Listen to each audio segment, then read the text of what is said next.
Assalamualaikum warahmatullahi wabarakatuh. Di sini saya akan menyampaikan materi tentang konsep mudharabah atau qiraat dalam Islam. Ada beberapa konsep mudharabah atau qiraat dalam Islam. Yang pertama, definisi dan dasar hukum mudharabah. Yang kedua, rukun dan syarat sah mudharabah. Yang ketiga, hukum mudharabah fasid dan sahih. Yang keempat, pertentangan antara pemilik modal dan pengusaha. Dan yang kelima, perkara yang membatalkan mudharabah.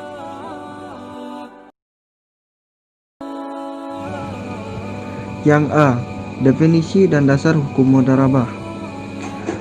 1. Pengertian mudharabah. Istilah mudharabah adalah bahasa yang digunakan oleh penduduk Irak, sedangkan penduduk Hijaz menyebut mudharabah dengan istilah muqaradah atau qiraat, sehingga dalam perkembangannya lebih lanjut istilah mudharabah dan qiraat mengacu pada makna yang sama. 2. Dasar hukum mudharabah. Dasar hukum dalam Al-Quran yaitu surat Al-Mujammil ayat 20 sebagaimana yang telah disebutkan di atas.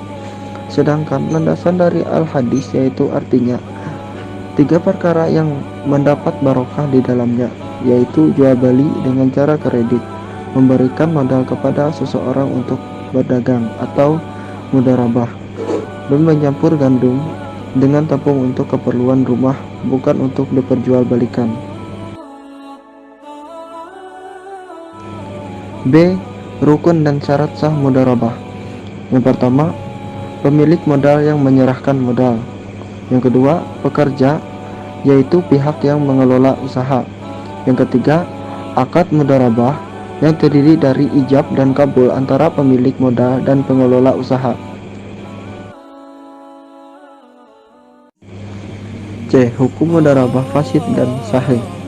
Yang pertama, hukum mudharabah fasid. Salah satu contoh mudharabah fasid adalah mengatakan, berburulah dengan jaring saya dan hasil buruannya dibagi antara kita.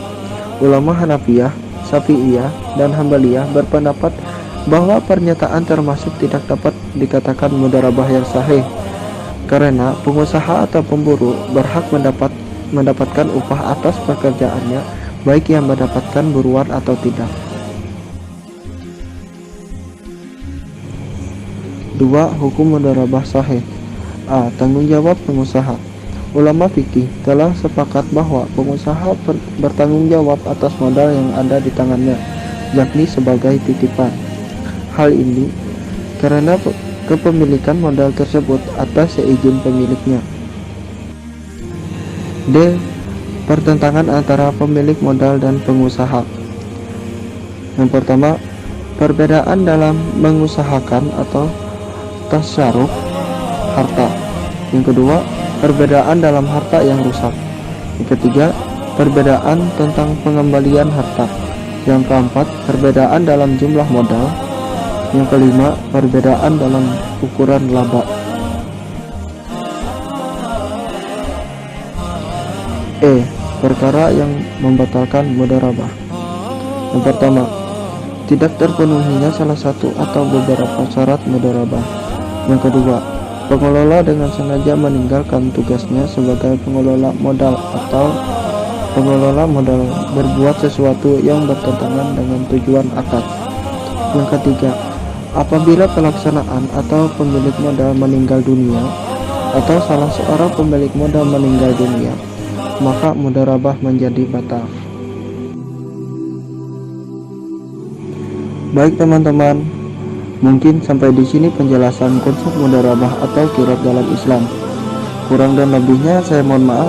Wabillahi taufiq wal hidayah. Wassalamualaikum warahmatullahi wabarakatuh.